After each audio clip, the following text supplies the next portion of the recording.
नमस्कार, good morning. आप देख रहे हैं बंसल न्यूज। मैं हूं आपके साथ शुभांगी सिंह। बुलेटिन की शुरुआत करते हैं। नए कृषि कानूनों को लेकर सरकार और किसानों के बीच नवे दौर की बातचीत भी बेनतीजा रही। अब 15 जनवरी को फिर बातचीत होगी।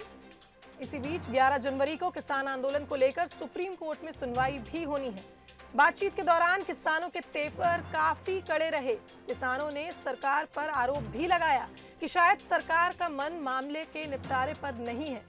वहीं सरकार ने किसानों को कमेटी बनाने का प्रस्ताव दिया। आज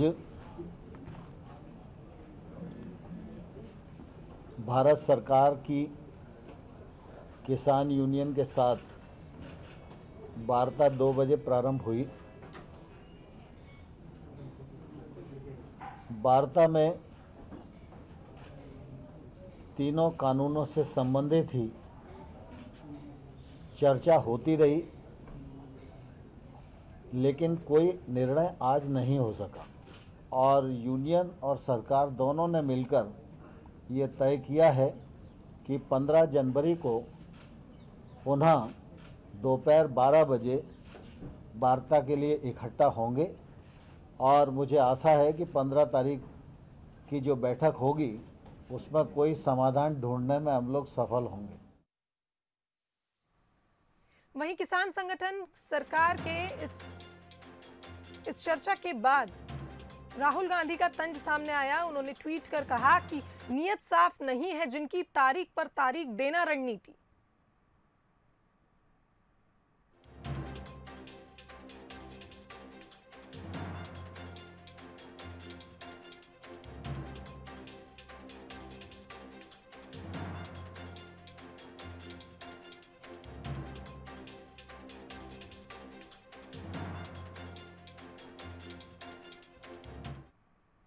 वहीं खबर दिल्ली से है, जहां कोरोना की वैक्सीन को लेकर बैठक करेंगे पीएम मोदी। आपको बता दें, सोमवार को सभी मुख्यमंत्रियों के साथ पीएम मोदी बैठक लेंगे। वैक्सीनेशन की तैयारियों को लेकर इस बैठक में पीएम चर्चा करेंगे। वहीं 14 जनवरी से देश भर में वैक्सीनेशन शुरू होगा।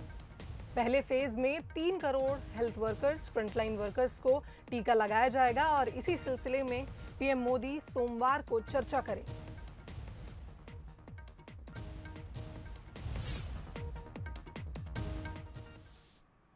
मध्य प्रदेश में जो गड़बड़ी करेगा उसे परिणाम भुगतना होगा, ये कहना है सीएम शिवराज सिंह चौहान का। शिवराज सिंह ने दिग्विजय सिंह पर पलटवार करते हुए कहा कि दिग्विजय सिंह के कार्यकाल में प्रदेश में अराजकता का माहौल था, आज वही हमें पाठ पढ़ा रहे हैं। जाहिर है, दिग्विजय सिंह ने राम मंदिर निर्माण में चंदा वसूली को लेकर विशेष समुदाय इलाकों को टारगेट करने का आरोप लगाया था। भगवान राम के मंदिर के निर्माण के लिए, चंदा उगाने के लिए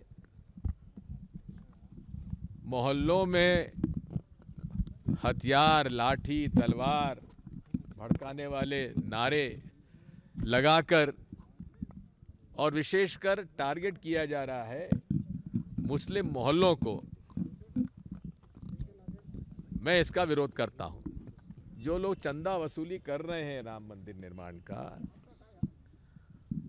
उनसे पूछना चाहता हूं, क्या आपको किसी ने अधिकृत किया है? क्या किसी ने आपको रसीदें दी हैं चंदा उगाने के लिए? अब दिग्विजय के बारे में मैं क्या कहूं? मनचाहा बोलते हैं, अनचाहा सुनते हैं। अब सिमी कौन के जमाने में पनपा था, दिग्विजय बता दें। मध्य प्रदेश का बंटा ढार कब हुआ था, दिग्विजय बता दें। पूरा तबाह मध्य प्रदेश को कर दिया जिस आदमी ने। सड़क, बिजली, पानी से वंचित कर दिया। रोज घटनाएं होती थी तनाव की। आज वो हमें पाठ पढ़ा रहे हैं, सबक सिखा रहे हैं। मध्य प्रदेश की धरती पर हर समाज, हर समुदाय, हर पंथ सुरक्षित है। कार्रवाई अगर होगी तो गुंडों और माफियाओं के खिलाफ होगी। कोई भी आ जाए, दिग्विजय तो क्या, इनको बचा नहीं सकता। जाती तो काम करने के लिए मध्य प्रदेश से दूसरे राज्यों में जाने वाली बेटियों का शिवराज सरकार ने रजिस्ट्रेशन करने का फैसला किया।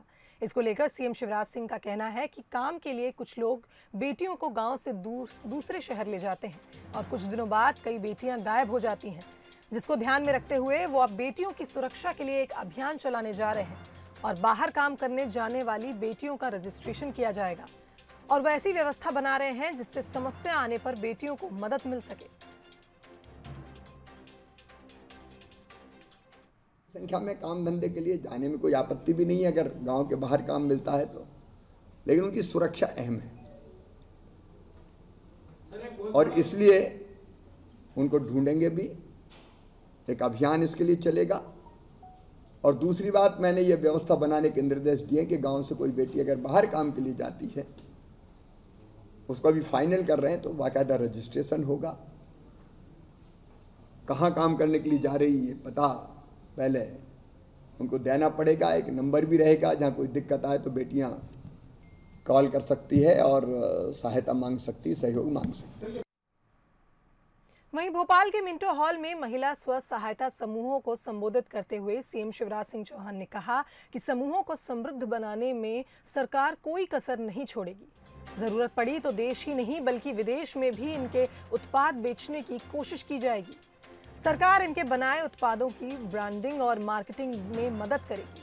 इस दौरान सीएम शिवराज सिंह ने कहा कि करीब 200 करोड़ रुपए का ऋण समूहों के खाते में ट्रांसफर किया और कुछ महिला हितग्राहियों से उन्होंने सीधा संवाद भी किया। सीएम ने कहा कि इस साल समूहों को बैंक लिंकेज के जरिए 1400 करोड़ की सहायता दी जाएगी। इनमें अपार क्षमता है और इनकी क्षमता बेहतर इस्तेमाल किया जाए तो ये चमत्कार कर सकती हैं। लगातार आर्थिक गतिविधियां महिला स्व सहायता समूह की बहनें कर रही हैं और मुझे बहुत खुशी होती है जब गांव के गांव आर्थिक रूप से समृद्ध हो रहे हैं, बहनों की गरीबी मिट रही है। इस साल 1400 करोड़ रुपए का बैंक लिंकेज देने का टारगेट हमने समूहों को रखा है और उसी के तहत 200 करोड़ रुपया आज फिर स्व सहायता समूहों को मिले हैं। इनसे मेरी स्व सहायता समूह की बहनें अनेकों प्रकार की आर्थिक गतिविधियां, काम धंधे प्रारंभ करेगी। बीजेपी मिशन 2023 की तैयारी में अभी से जुट गई है। बीजेपी का सत्ता और संगठन क्या है, फुल प्रूफ प्लान देखिए ये खास रिपोर्ट में। अभी हमारा ऑर्गेनाइजेशनल जो प्रोग्राम डिक्लेयर किया है कि हर चुनाव भाजपा ही जीतेगी और भाजपा के अलावा मध्य प्रदेश में चुनाव कोई और जीतेंगे नहीं। इस पर हम गारंटी के साथ तैयारी कर रहे हैं। बीजेपी ने मिशन 2023 के फुल प्रूफ प्लान पर काम शुरू कर दिया है। 2 हफ्ते पहले भोपाल दौरे पर आए नए प्रदेश प्रभारी के निर्देश पर पार्टी में जमीनी टीम की जमावट शुरू हो गई है। जिला स्तर पर 90 सदस्यीय कार्यकर्ताओं की पलटन होगी, जिसमें 30 पद महिलाओं को, SC ST और बाकी वर्गों को भी पद दिए जाएंगे। किसी तरह का असंतोष न हो और पूरा संतुलन रहे, इसलिए कास्ट फैक्टर पर अहम जोर दिया जा रहा है। ये टीम 14 जनवरी तक फाइनल हो जाएगी और यही पलटन 2023 में टिकट पाने वाले उम्मीदवारों के लिए ग्राउंड लेवल पर मैदान में उतरेगी। वो जिले की टीम बहुत महत्वपूर्ण होती है। आने वाले 3 सालों के लिए उनकी कार्य अवधि होगी और वो सारे कार्यक्रमों को, पार्टी के दिए हुए कार्यक्रमों को पूरा कर सके और बेहतर प्रदर्शन कर सके। इसके लिए सबकी राय लेकर के, सबके राय मशवरा के बाद ही वो टीम की घोषणा होगी। जिला बीजेपी पर काम शुरू हो गया है। खबरें हैं कि प्रदेश स्तर की सूची भी तैयार है। आने वाले कुछ दिनों में इसका ऐलान होगा। दूसरी तरफ नगरीय निकाय चुनाव को देखते हुए कांग्रेस एक्टिव हुई थी, लेकिन चुनाव टलने के बाद फिर से कांग्रेस संगठन में बदलाव को लेकर बादल छा गए। हम इस पर विचार कर रहे थे जब ये नगर निगम, नगर पालिका की चुनाव, उपचुनाव के बाद घोषणा हो गई, तब हम इस पर विचार कर रहे हैं कि अभी करें या उसके बाद करें। इस पर विचार कर रहे हैं। मैं दिल्ली से चर्चा में हूँ, आपस में भी हम चर्चा कर रहे हैं। कईयों की 2 राय है, कोई कहते हैं अभी करो, कोई कहते हैं अभी मत करो।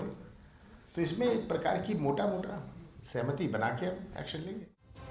संगठन स्तर पर बीजेपी के फुल प्रूफ प्लान का फॉर्मूला लागू हो गया है। दूसरी तरफ सरकार भी मिशन 23 पर तूफानी तरीके से आगे बढ़ रही है। बीजेपी अपनी छवि को लेकर इस बार बेहद सजग है, इसलिए सीएम शिवराज का पूरा जोर गुड गवर्नेंस पर है। उनका मंत्रियों को टिप्स देना हो या फिर धर्म स्वतंत्र कानून लाना हो, पत्थरबाज अपराधी और गुंडे बदमाशों पर कार्रवाई हो और कड़ा कानून लाने की तैयारी की बात हो, मिलावट पर चोट हो या फिर बुलडोजर की दिशा भूमाफिया की तरफ हो, ये सारे संकेत के तार उसी तरफ जाते हैं। यानी 3 साल पहले ही बीजेपी का फुल प्रूफ प्लान सेट हो गया है। मतलब साफ है, वो इस बार 2018 की तरह कोई कोर कसर नहीं छोड़ना चाहती। जुगल किशोर शर्मा के साथ ब्यूरो रिपोर्ट, बंसल न्यूज।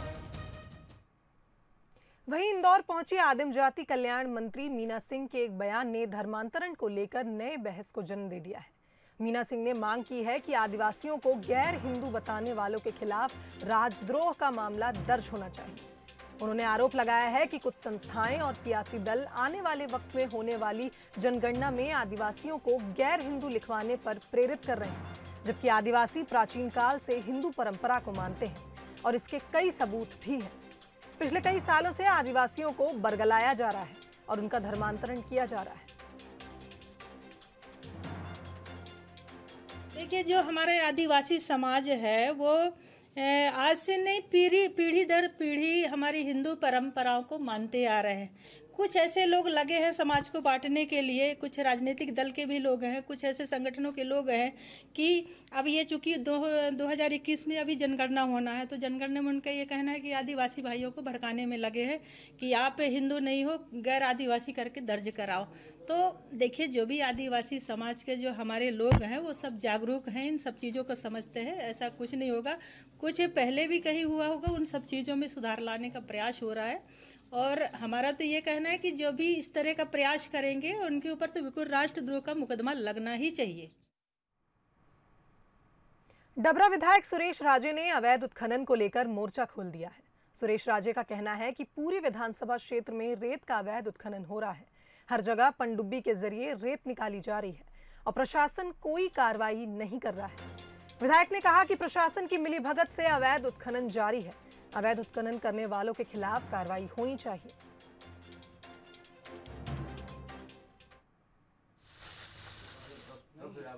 बगैर प्रशासन की मिलीभगत के कहीं भी डबरा की बात नहीं है, कहीं भी प्रशासन जब तक उसमें मिला हुआ नहीं है, प्रशासनिक अधिकारी जो किया वो उसमें सहमति नहीं है, मैं कह रहा हूं कहीं भी कोई भी अवैध उत्खनन हो नहीं सकता। मेरी विधानसभा क्षेत्र के अंतर्गत जो अवैध उत्खनन धड़ल्ले से चल रहा है, जहाँ एक कोई घाट नहीं बता सकते जहाँ पनडुब्बी नहीं है। आप जिस घाट पे जाओगे पनडुब्बी मिलेगी। आखिरकार पनडुब्बी डालने का लाइसेंस किसने दिया? या तो शासन के पास, उनके पास कोई ऐसा है क्या आदेश कि पनडुब्बी डाल के रेत उत्खनन कर सकते हैं? अगर नहीं कर सकते तो उनके खिलाफ ऐसी सख्त कार्रवाई करना चाहिए प्रशासन को कि ये बार बार प्रशासन को भी परेशान नहीं होना पड़े कार्रवाई करने के लिए। आगे बढ़ते हैं। खबर खरगोन के बड़वा से है, जहां नर्मदा नदी में नाव पलट गई। इस नाव में 11 लोग मौजूद थे। स्थानीय लोगों ने रेस्क्यू कर 9 लोगों को सुरक्षित बाहर निकाल लिया और शेष 2 लोगों की तलाश की जा रही है। बता दें कि ये सभी लोग बच्चे की मन्नत उतारने के लिए नदी को चुनरी उड़ाने वहां पहुंचे थे। इस दौरान नाव पलटने से यह हादसा हो गया। बताया जा रहा है कि ये लोग सिरलाए और महू के रहने वाले थे।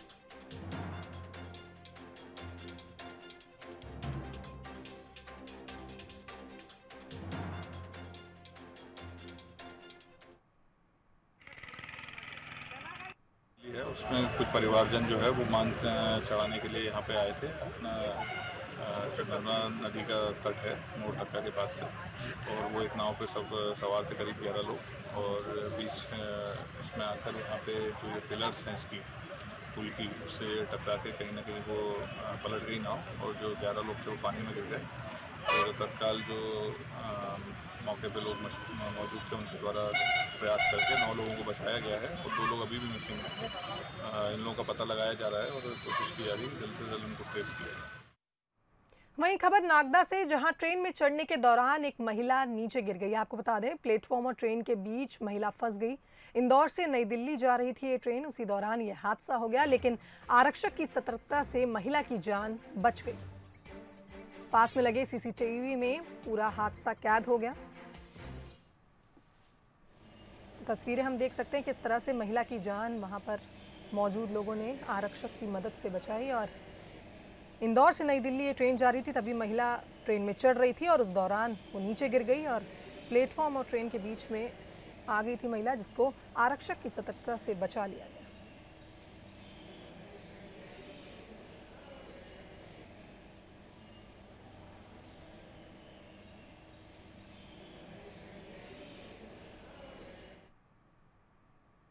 वहीं खबर त्योंथर से, जहां आरआई राजेंद्र पांडे और पटवारी बाल गोविंद मांझी में विवाद हो गया। आपको बता दें, दोनों में झूमा झटकी और मारपीट भी हो गई। चाकघाट में जमीनी विवाद का सीमांकन करने गए थे दोनों, तभी ये विवाद हो गया। वहीं सोशल मीडिया में विवाद का वीडियो वायरल हो रहा है।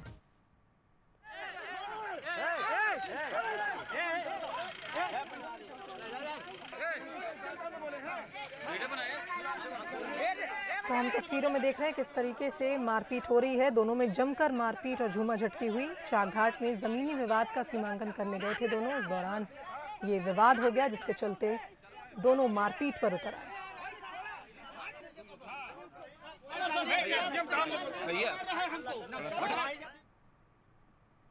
वहीं भैयू जी महाराज सुसाइड मामले में एक बड़ा खुलासा हुआ है। आपको बता दें, गोली लगने से भैयू महाराज की मौत हुई थी। पोस्टमार्टम करने वाले डॉक्टर ने कोर्ट में ये बयान दिया है। 11 और 12 जनवरी को मामले की अगली सुनवाई होगी। 11 जनवरी को सेवादर कैलाश पाटिल को का बयान दर्ज कराने के लिए बुलाया जाएगा। वहीं 12 जनवरी को अमोल चौहान को बयान देने बुलाया जाएगा। तो भैयू जी महाराज सुसाइड मामले में नया खुलासा हुआ। पोस्टमार्टम करने वाले डॉक्टर ने बयान दिया कि गोली लगने से भैयू महाराज की मौत हुई।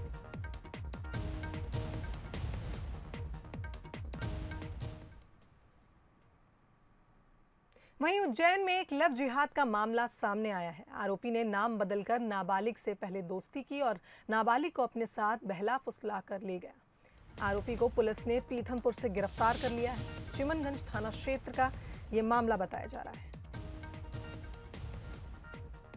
तो उज्जैन में लव जिहाद का नया मामला सामने आया है। नाम बदलकर नाबालिग से दोस्ती की और उसके बाद उसको बहला फुसला कर ले जा रहा था आरोपी, तभी पुलिस ने उसको गिरफ्तार कर लिया।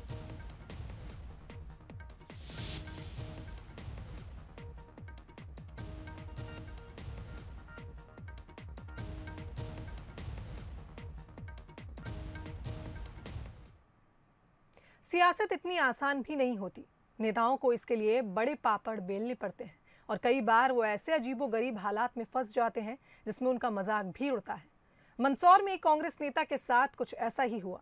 एक प्रदर्शन के दौरान उनका पजामा उतर गया, लेकिन इसके बाद भी कांग्रेस नेता ने हिम्मत नहीं हारी और वो गेट के ऊपर चढ़ गए और पूरे जोश के साथ अपनी पार्टी की आवाज बुलंद करते रहे।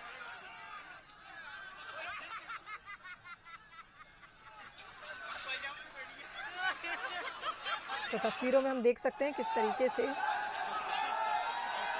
पूरे जोश के साथ वो अपनी पार्टी की आवाज बुलंद करते रहे।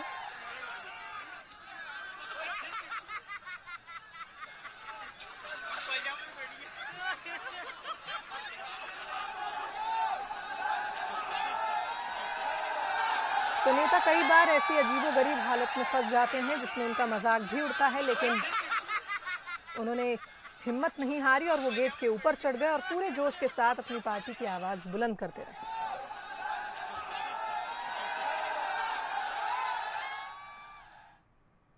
बर्ड फ्लू ने हर तरफ दहशत फैला दी है।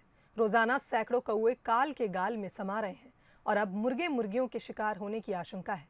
ऐसे में अब ग्वालियर में कड़कनाथ को बर्ड फ्लू से बचाने के लिए कई तरह के जतन किए जा रहे हैं। कह सकते हैं कि अब कड़कनाथ क्वारंटीन हो गए हैं। बर्ड फ्लू ने बढ़ाई टेंशन, कड़कनाथ हुआ क्वारंटाइन, मुर्गे भी बढ़ा रहे इम्यूनिटी, आइसोलेशन में चली गई मुर्गी।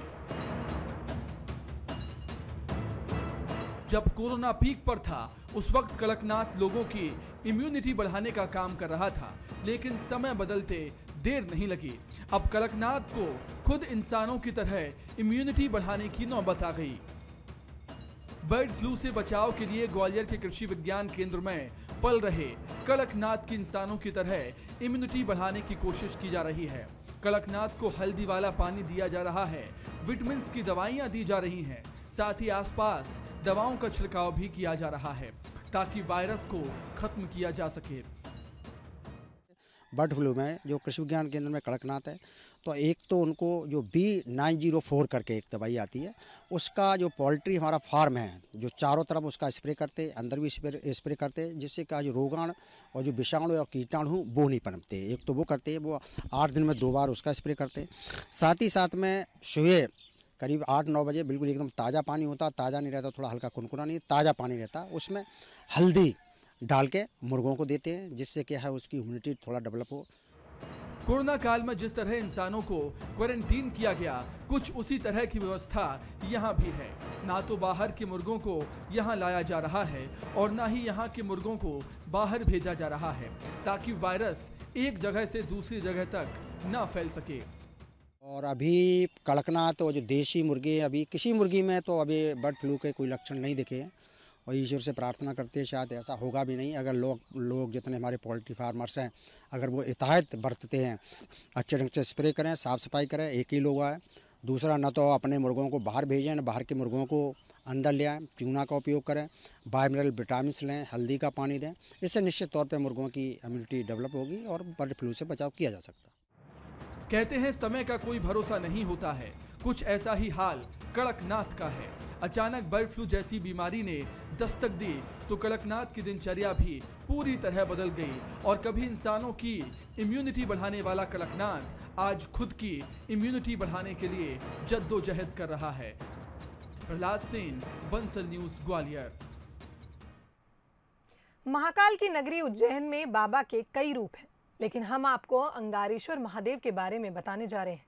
कहा जाता है कि जिनकी राशि में मंगल होता है उन लोगों की बाबा हर मनोकामना पूरी करते हैं। आइए दिखाते हैं आपको ये रिपोर्ट। सिंदूर के खास श्रृंगार से सजे ये हैं अंगारेश्वर महादेव, जो शिप्रा नदी के किनारे स्थित हैं। पुराणों में मंगल ग्रह का जन्म स्थान उज्जैन को माना गया है और अंगारेश्वर महादेव ही भूमि पुत्र मंगल हैं, इसलिए अंगारेश्वर महादेव को मंगल देव भी कहा जाता है। महादेव के अनेक रूप हैं, अनेक रूपों में से एक है अंगारेश्वर महादेव, जहाँ हजारों श्रद्धालु, बड़े बड़े राजनेता भी यहाँ आकर बाबा की शरण में आते हैं, पूजन अर्चन करते हैं। और सबसे ज़्यादा जिसको मंगल का दोष रहता है, वहाँ आकर अगर मंगलवार के दिन पूजन अर्चन करता है तो उसका मंगल का दोष समाप्त होता है। और रही बात यहाँ जो बाबा को पूजन इत्यादि का जो सामग्री लगती है, उसमें सबसे विशेष ये है कि भात पूजा अगर यहाँ कोई कराता है तो उसकी हर मनोकामनाएं पूरी होती है। साथ ही अंगारेश्वर महादेव को सबसे अधिक प्रिय है सिंदूर। सबसे सिंदूर जब यहाँ जो श्रद्धालु आते हैं, बाबा को जल अभिषेक करने के बाद जब सिंदूर से पूरा लेपा जाता है तो एक अलग ही श्रद्धालुओं के मन में अभिलाषा होती है और उनका जो मन रहता है वो शांत होता है। शांत होने के कारण बाबा उन श्रद्धालुओं की हर मनोकामनाएं पूरी करते हैं। सिंदूर के विशेष श्रृंगार से सजे बाबा अंगारेश्वर के दर्शन के लिए हर मंगलवार को बड़ी संख्या में श्रद्धालु पहुंचते हैं और यहाँ भात पूजा का विशेष महत्व है।